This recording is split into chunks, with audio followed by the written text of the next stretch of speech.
केवल तुक्के की बात नहीं है, सीख सकते हैं। मेरे जो पेरेंट्स हैं, पिताजी और माँ, वो एक अनूठा कॉम्बिनेशन है। अच्छा, किसी शादीशुदा जोड़े से अकेले में बात करके देखिए, जब वो कंफर्टेबल हो आपके साथ, आप उनको बोलिए कि मुझ में और मेरी पत्नी में या मुझ में और मेरे पति में ज़्यादा चीज़ें मैच नहीं होती हैं।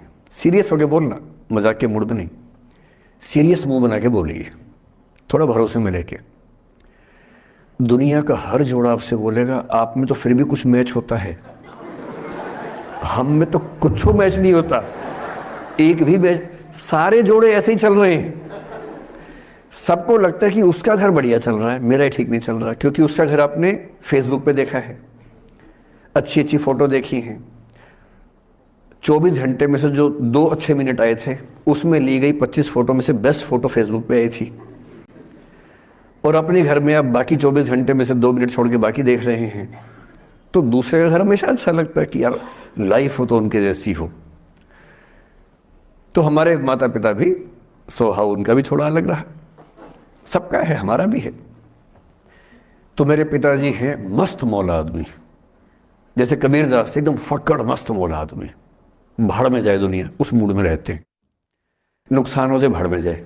गीता का सार उन्होंने अपने मन में बिठा लिया है। उनका बड़े से बड़ा नुकसान हो जाता है तो क्या बोलते हैं, हमारा क्या था जो लाए थे, जो लिया यहीं से लिया, जो दिया यहीं दिया, साथ लेके क्या जाना है, बात खत्म। कोई टेंशन ही नहीं उनको। और बाकी सब लोग टेंशन में कि अब क्या करें, ये हो गया वो हो गया, कैसे मैनेज करें।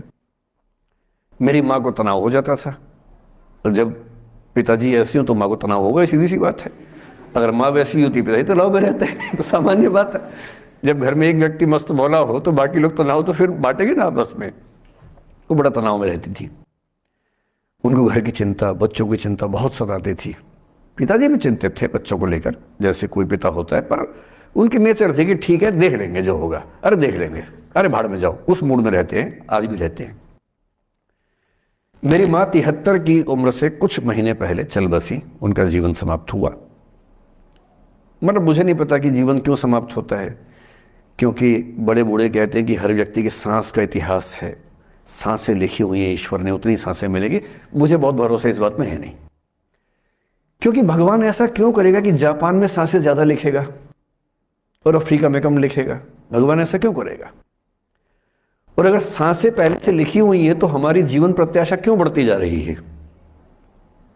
अगर सांसें पहले से फिक्स हैं तो आजादी के समय से लेकर आज के 70 साल में जीवन प्रत्याशा लगभग 2.5-3 गुना बढ़ गई। और हम ये भी कहते हैं कि लोग खराब हैं। अगर लोग बुरे हैं तो जीवन छोटा होना चाहिए कर्मों के हिसाब से। लोग खराब हैं और जीवन बड़ा होता जा रहा है। तो मुझे उन मान्यताओं में बहुत भरोसा है नहीं कि सांसें लिखी हुई हैं। अगर सांसें लिखी होती तो मनुष्य की औसत आयु 25 साल से ऊपर नहीं होनी चाहिए थी, 25-30 मैक्सिमम। और हम 70-80 साल धूमधाम से जी रहे हैं, जिसका मतलब है कि ये भगवान से ज्यादा इंसान ने लिखा है, मेडिकल साइंस ने लिखा है, वैज्ञानिकों ने लिखा है। और मैं ऐसा व्यक्ति हूं, मैं बहुत धार्मिक व्यक्ति हूं नहीं। Only 29 rupees, 6 days Vedic Maths Summer Camp.